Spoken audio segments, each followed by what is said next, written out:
Hare Rama, Rama Rama, Hare Hare.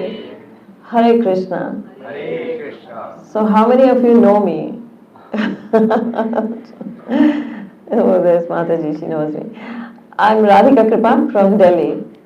So I travel. Yes, Mataji. Oh, very nice. So I was in US. I was in New Jersey, and then Mataji came and requested yesterday for me to come here. It was very sudden. I already have one program in Bergen County. We have to leave for there as well, but we just fitted in, and I think so. Your program starts at 4, but for me, she said she would start at 3:30. So I'm really happy to be here.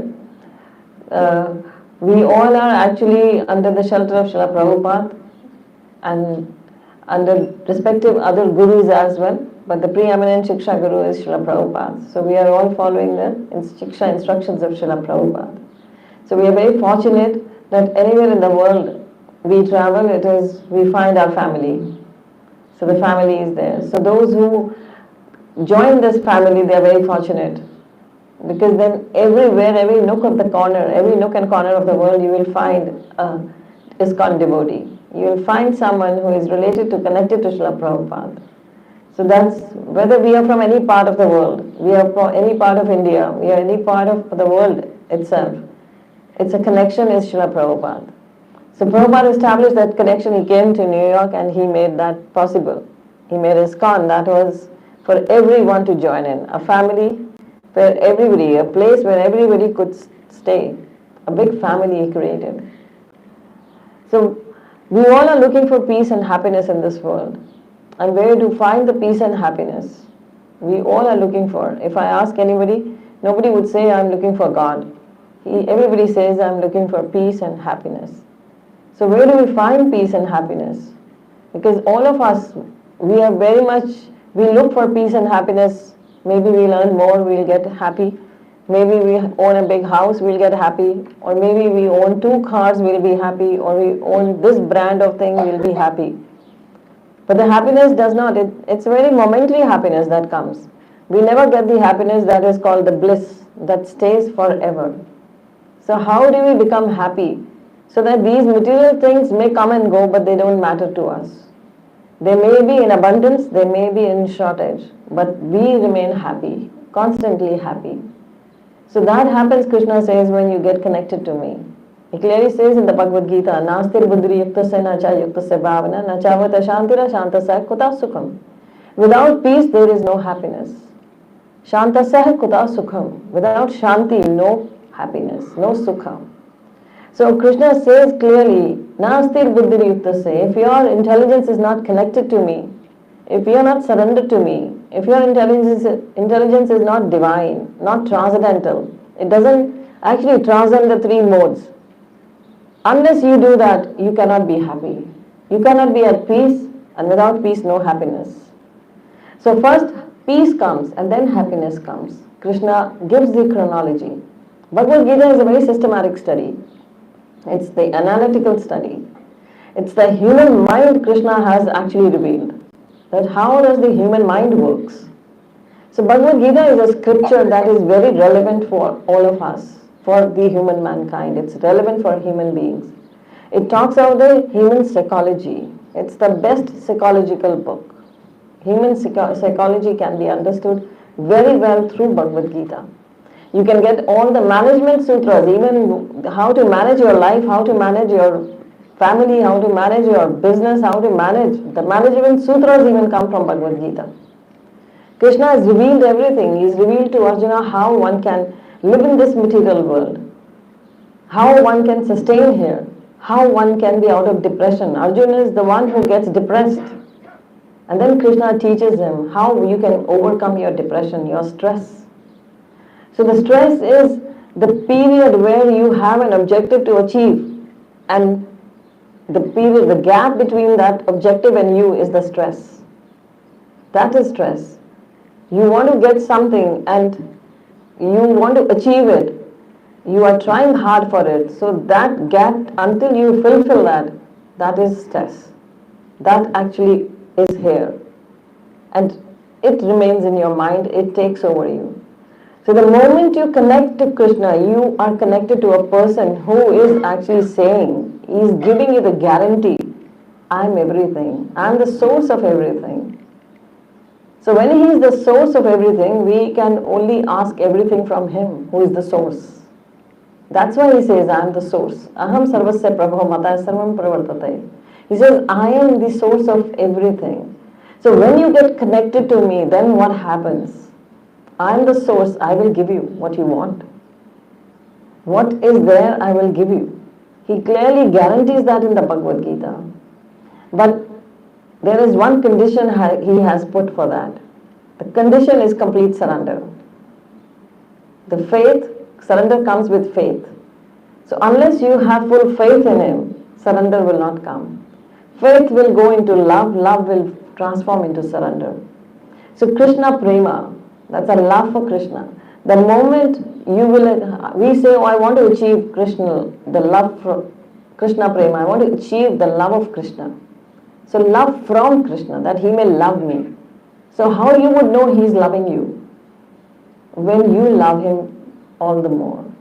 When you are totally surrendered, when you are loving him, you are doing everything for him out of the way. You go out of the way and you do for him. You leave your comfort zone and you work for him. So that is how you are actually giving the surrender. And the moment you go like this, you surrender to Krishna. That is the love for Krishna. You are getting it.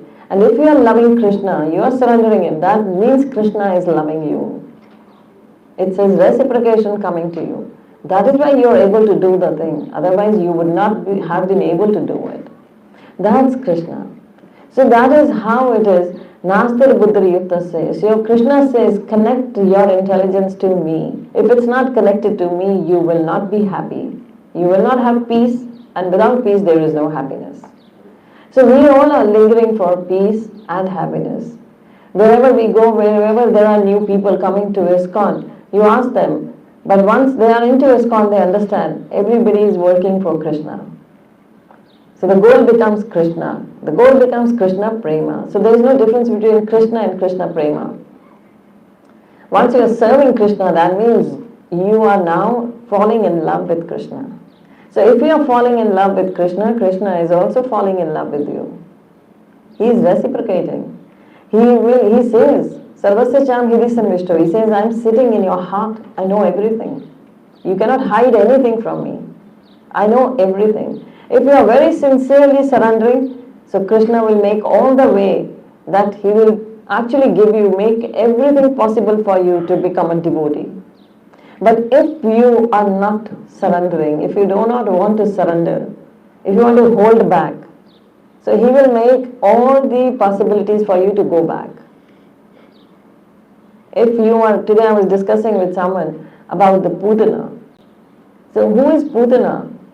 Krishna killed all the demons in Vrindavan. And when he killed the demons, these demons actually exhibited all the vices in us. They are the demons, they are residing in us. You know, when it was Satyuga, to achieve Krishna was meditation. Then Treta Yuga, Yajna. Dwapar Yuga, Puja, opulent worship. Kali Yuga, only name. Very simple. To achieve Krishna, you have only to chant the holy name. And then you see in these yugas when you go, when Ramji was here, where was Ravana? He was ocean apart. There was a big distance. He was in Lanka and Ramji is in here, Ayodhya. So there is a big ocean. When Krishna appears in Dwapar, the distance narrows down. He is in Gokul and Kansa is in Mathura, not very far.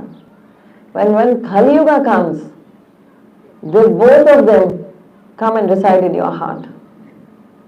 So there is Ram also there, Ravana also there, Krishna also there, Kansa also there. So that is how that deceptiveness, that is Putana, that's a demoness.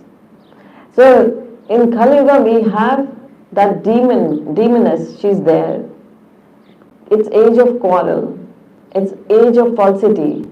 It's a fake age where people actually tend to become fake.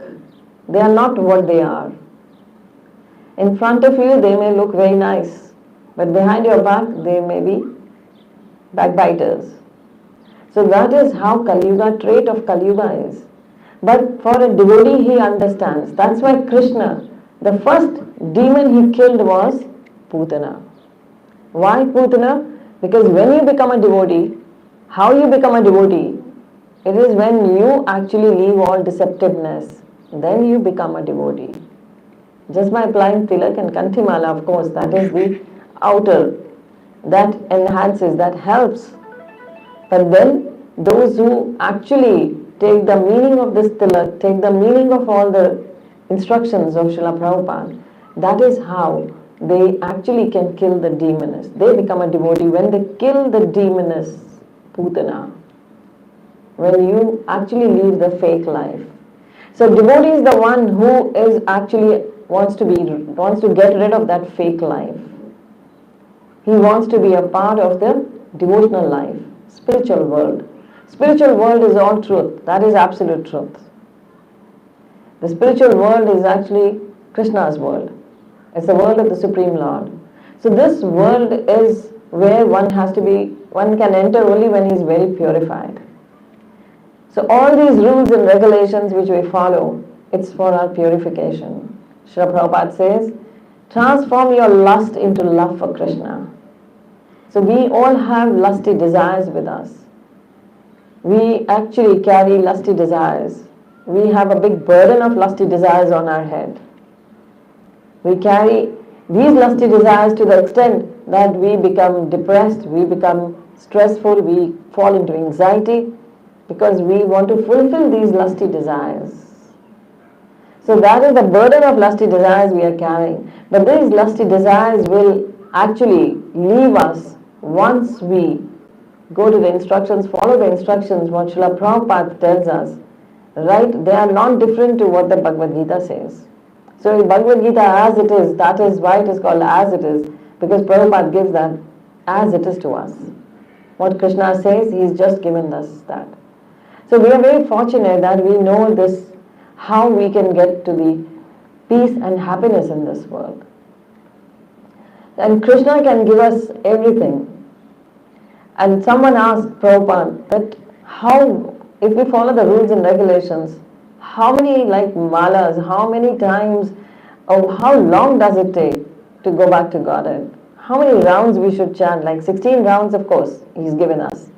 So it said, how many years it would be? How many times we should chant at least? 1 year, 2 year, 3 year, 5 year, 10 years, 12 years. How many times? Prabhupada said, just one moment. One moment has got that power that can take you back to Godhead. Just one moment of pure chanting. So we are chanting just to get to the purest chanting, where we get the connection. So there are three kinds of, Naam, Japa. We all know. First is the Namabhas. Then you go to then you have Namaparad karte hue jap karte hain. Then you go to the Namabhas. Then is the Shuddha Naam. So you actually, when you start chanting the pure form, that is without offenses, very attentive chanting. We only think that we have to chant. We think, yes, we have to chant. Of course, we have to chant only. But the chanting should be Shuddha Naam, trying to endeavor to reach that purest form of chanting, where you get the connection with the Supreme Lord, where we get rid of the offenses. So these offenses actually hinder. That is why attentive chanting has been told, that one has to be very attentive in chanting. So peace and happiness actually depends upon the way of your chanting, how you chant, how you take to Krishna consciousness. So Krishna consciousness is very blissful, but the only thing in Kali Yuga is the chanting. So japa has to be excellent. And japa will make our faith strong in Krishna. Unless the faith is strong, Krishna does not reveal. We know the story that's very common of Naradji. When Naradji actually is visiting two people he visits. And the one is a cobbler and one is a great pandit, great scholar. He goes to the cobbler and he says, I'm going to see Krishna now. You want to say anything to Krishna? And the cobbler says, yes, please ask him, when will I get to see him? When will I get his darshana? And then Naraji moves on to that scholarly pandit. That scholarly pandit is full of all rituals. He's every day performing his puja to the best. And he's always doing his rituals, everything, very perfectly. And he's very dead sure that he will go back to Godhead in this lifetime. Naraji reaches to him and he asks him, do you want to say anything to Krishna? I'm visiting him. He says, yes, please ask him, when will I get to see him?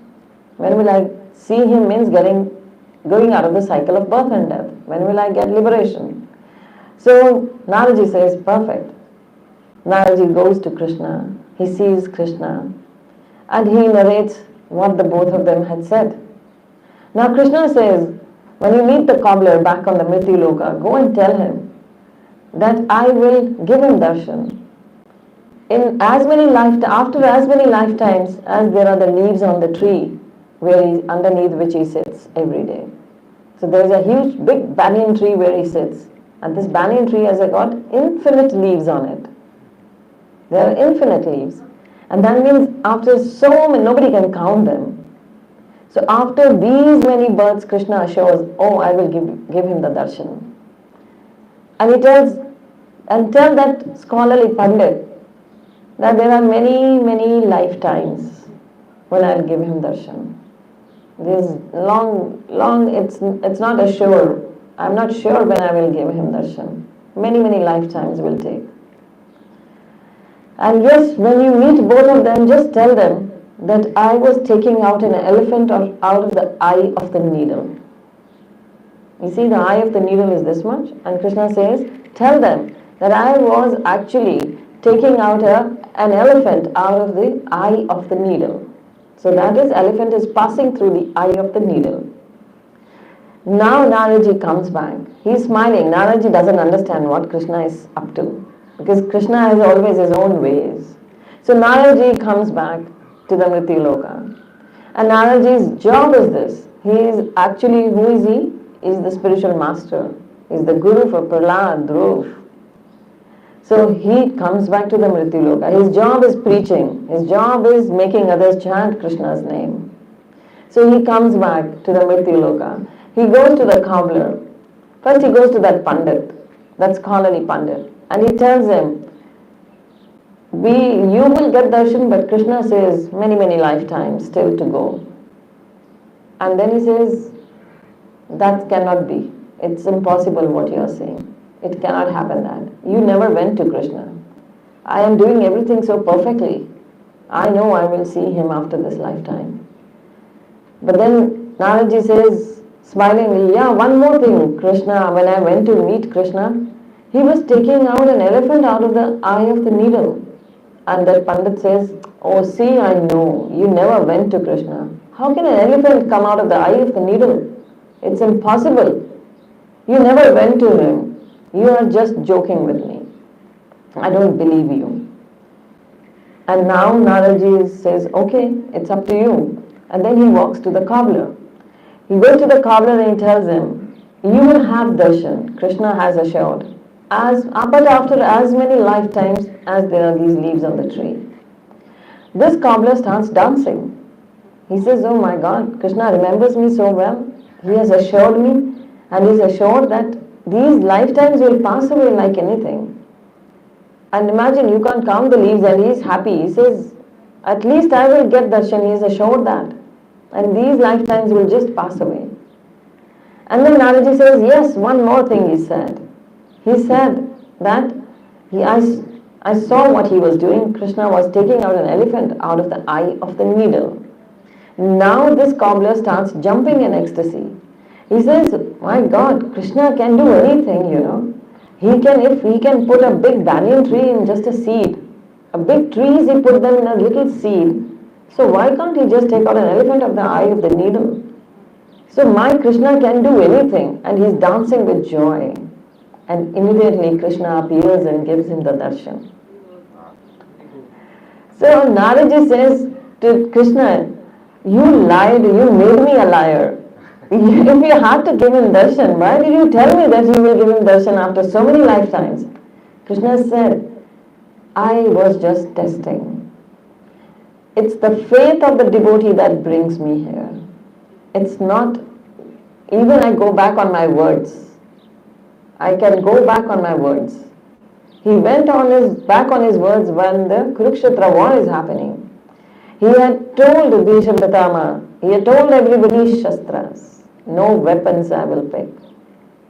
And then, what does he do? He makes the wheel of the chariot the weapon to protect his devotee Archana from the arrows of Bhishma Pitama. So this is Krishna. He actually lives in our faith. The more faith we have, the more love will come and more surrender will come. If we don't have faith, no love, no surrender. So if we have the faith like the cobbler, Krishna can come immediately. He can appear before us. That's why Prabhupada said, one moment of pure chanting can bring Krishna before you. And many lifetimes of inattentive chanting will take you nowhere. You will be coming back and back to the cycle of birth and death. So chanting has to be very pure, because it is the Kali Yugas. Actually, this is the only process for Kali Yuga.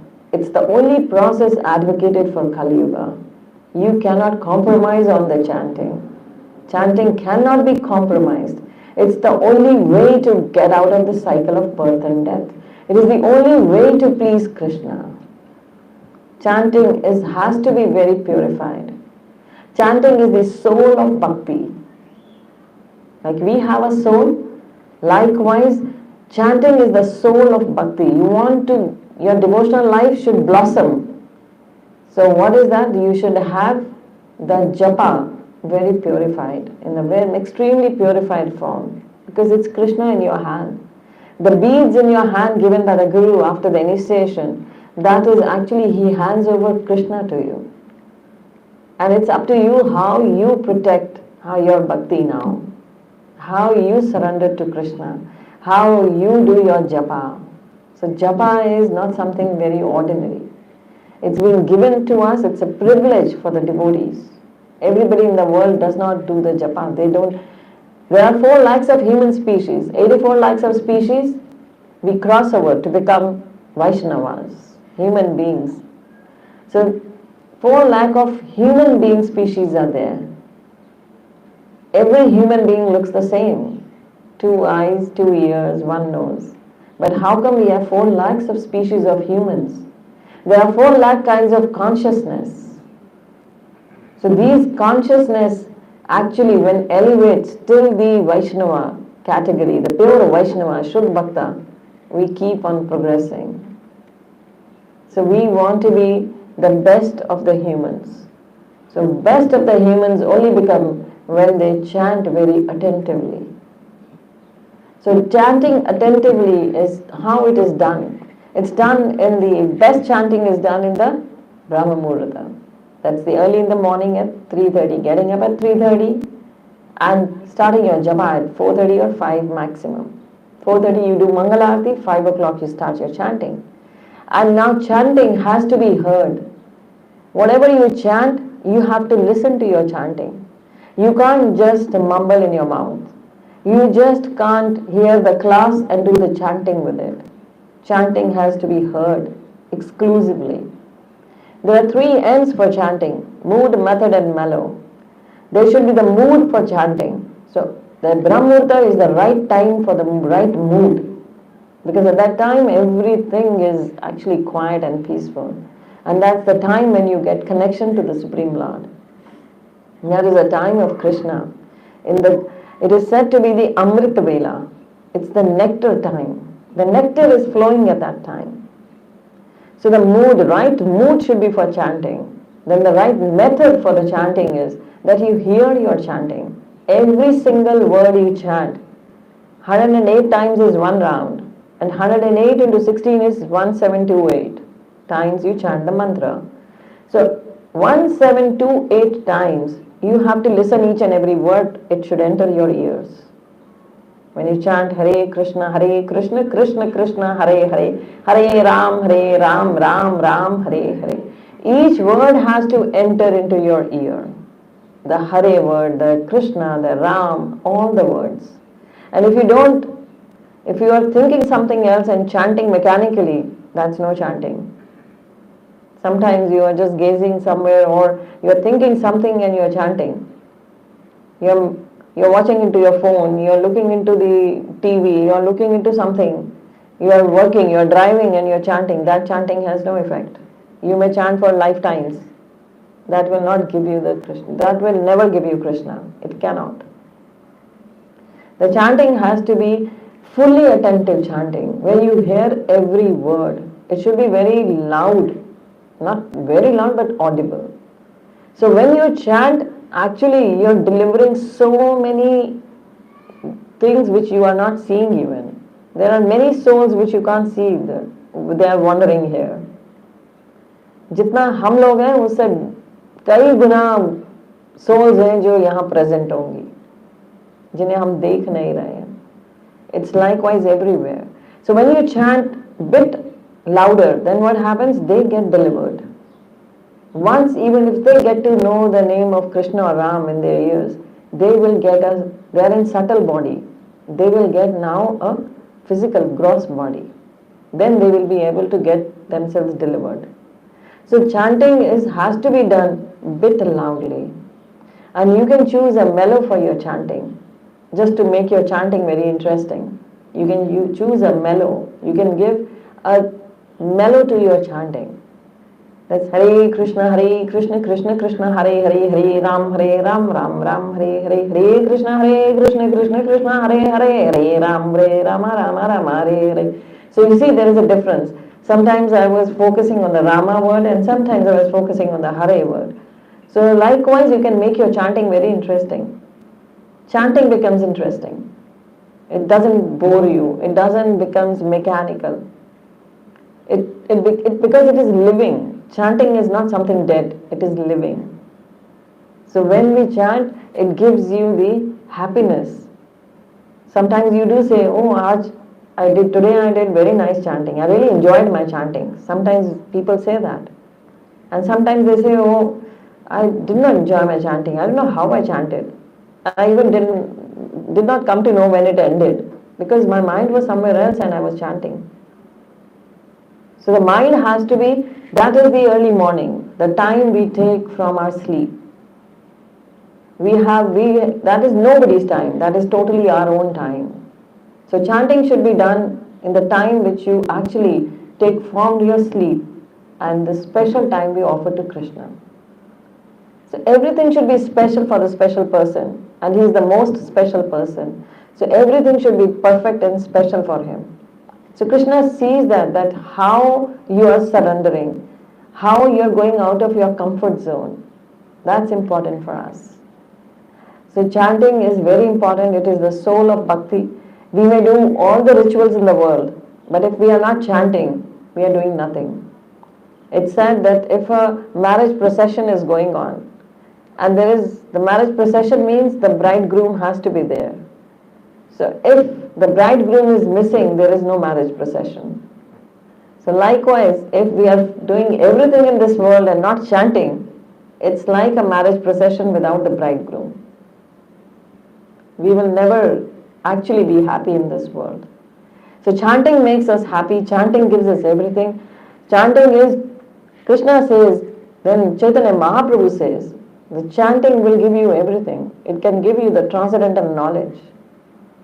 The knowledge we are seeking in Bhagavad Gita, Krishna says, is the most confidential knowledge. So how this knowledge reveals to us? This knowledge reveals to us through the medium of chanting. When you chant nicely, your heart gets purified. And when your heart gets purified, whatever you are reading, whatever you are listening, it embeds in your heart now. It becomes a part of your consciousness. But if your heart is not pure, it's not cleansed. Heart gets cleansed only by chanting. And if your heart is not cleansed, how do you expect your chanting to be purified? How do you expect to get to Krishna? So heart cleansing is very important, and that happens only by purified chanting. So that's why chanting is very important, and that's how Krishna blesses that cobbler, because that cobbler is all the time, while working, he is chanting the holy name. That I did not tell you all earlier. The cobbler was always, while working, like in the morning he would get up, do the chanting, come to his job, sit down, and then mend the shoes. And while mending the shoes even, he is just remembering Krishna all the time. But that Brahmana, that scholarly Pandit, he is performing the bhakti in his own way. He is offering the rituals, he is doing all the rituals. But then he is very puffed up for what he is doing. He's very puffed up that, he's getting in the morning, he's offering all the paraphernalia to Krishna, worshipping him with all purity.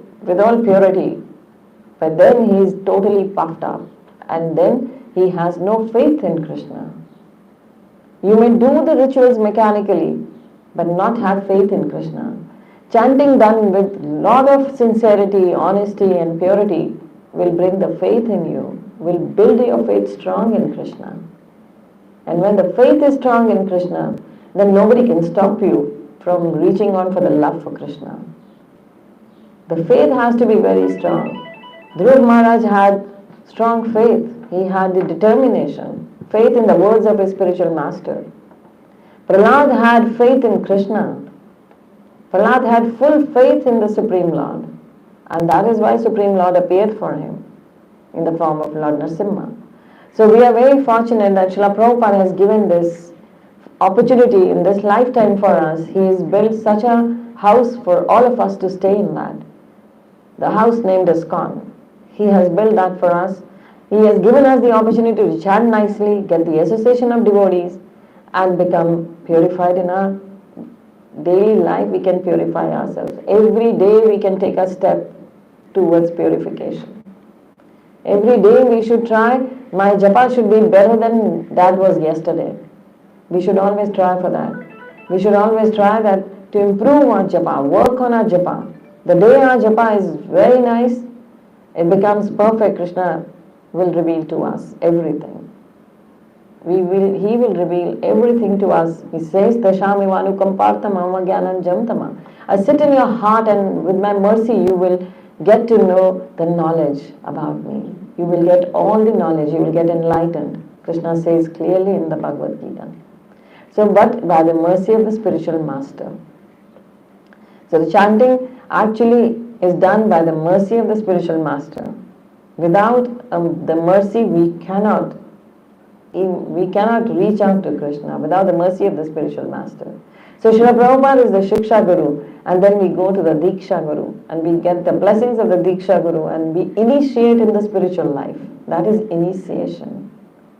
And then we get the same mantra, but with all potency from the spiritual master. And then that empowered chanting will lead us back to Godhead. The chanting has to be empowered. So any question anybody has? Because I have to leave early. I have to reach out to another program in Bergen County. So it takes nearly, I'm told, 40 minutes from here. So any question? Yes. Hare Krishna Mataji. Hare Krishna. Hare Krishna Mataji.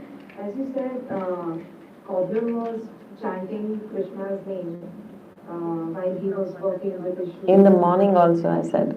Okay. He would get up in the morning and chant, and then whole day when he never left Krishna. He always actually remained in the consciousness of Krishna.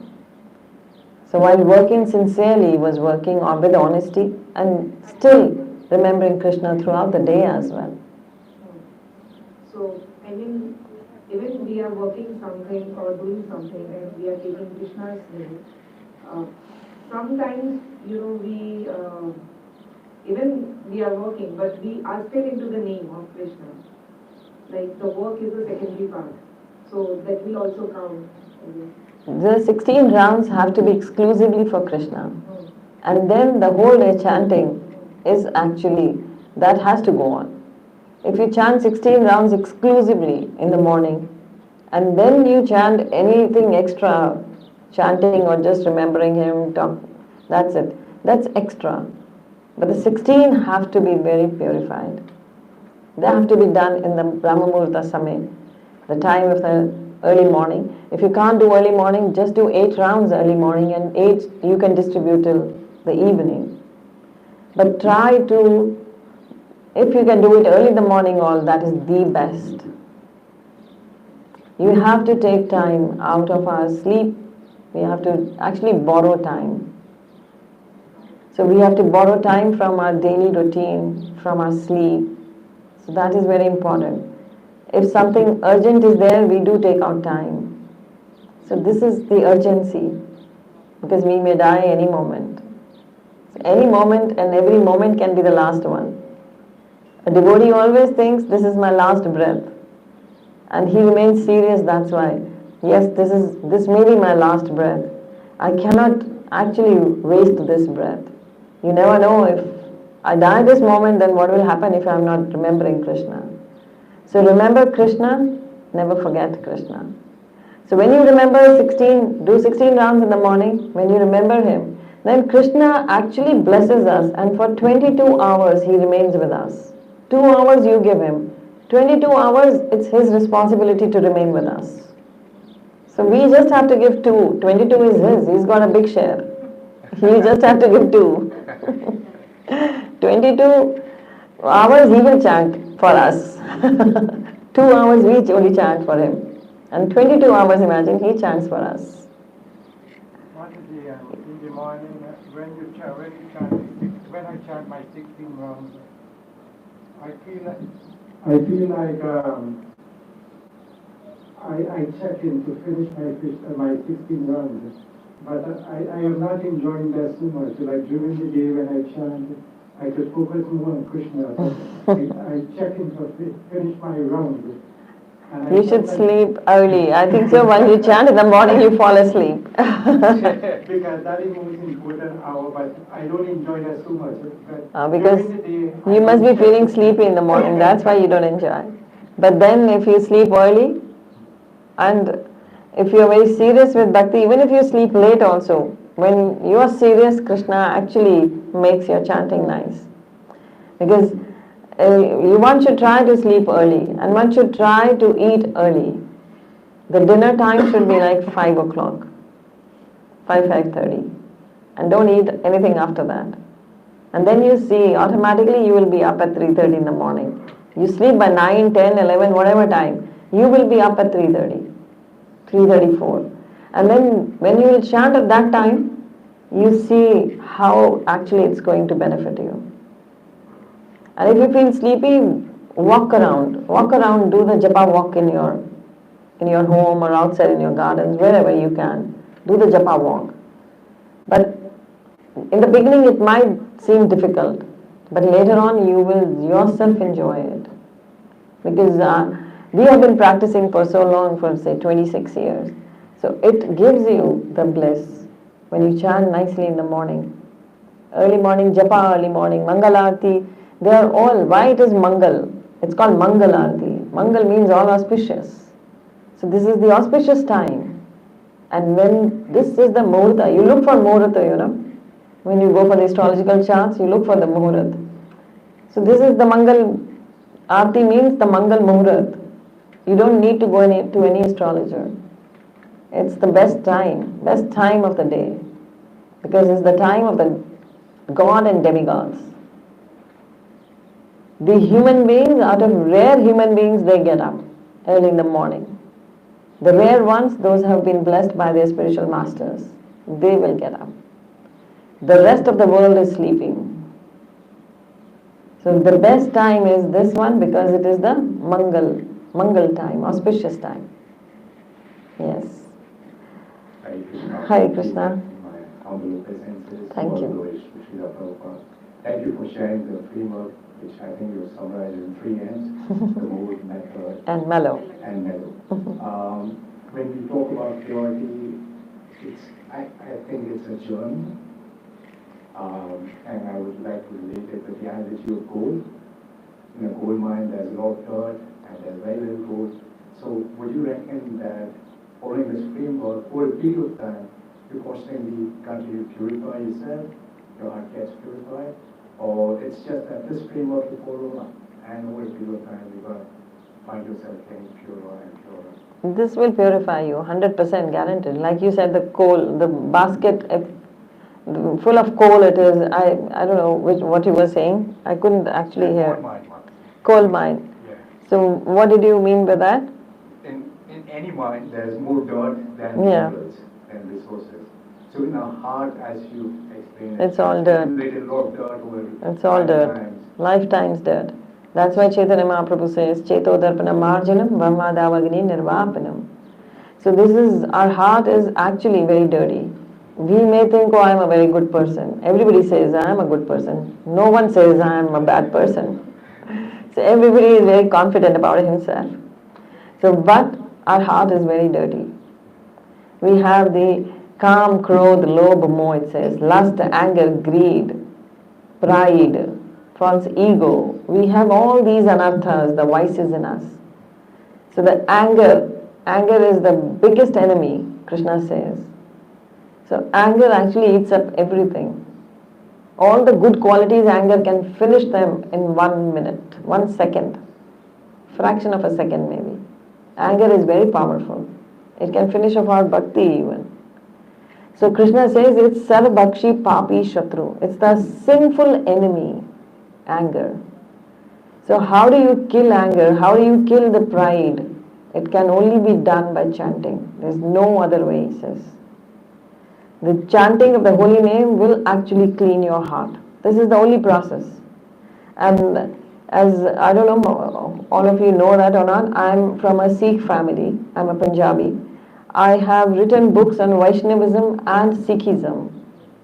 From the Guru Granth Sahib and the Gita and the Bhagavatam, parallels and similarities. I've written 6 books. And my books are finished actually. I brought them around about 150 books with me, and it's been a full week, and we are finished with all the books. So most probably next time I bring more. But then I have written from the Granth Sahib. It's written in the Guru Granth Sahib also. Clearly, it actually says the faith on the holy name only will cleanse your heart. Mutapaliti kapade de sabun laya dhoye. This means the dirty clothes, dirty linen you will wash with soap. Dirty body you will wash with soap. Mutapaliti kappad hoye. This sabun laya hotoye. With sabun you will clean them. Bhaiye mat papa ke sang. So your mati, your mind is full of sins. It's sinful mind you have. Bhaiye mat papa ke sang. O dhope nave ke rang. So how will you clean your mind that is full of sins? Only by holy name. Only by the chanting of the holy name you will be able to cleanse your heart, your mind. So chanting is very important. The chanting done in the proper way, in the right manner, will actually cleanse our heart. Gradually you you purify your heart and you become a nice human being. You will feel the compassion in you. The anger will be replaced by forgiveness. Why does anger come? Because you are not able to forgive the other person and immediately you want to retaliate with that person. So when you become devotee, when you actually chant nicely, now you will be able to forgive that person. Before getting angry with him, you will say, just forget it. He doesn't know what he's saying. At least I know that I should not be retaliating. Because the devotees never do tit for tat. A Vaishnava never does tit for tat. If somebody has bad mouthed you, a devotee never does go back and say the same things. Devotee just prays that may Krishna bless him. May he gets the Sukriti. That's it. That's we pray. So how this happens? By chanting. No other way. There is no other way because the acharyas have given this. That is why. So I think so we will end the session here because we have to leave. Somebody wants to ask anything? Okay. So thank you everybody for, yes.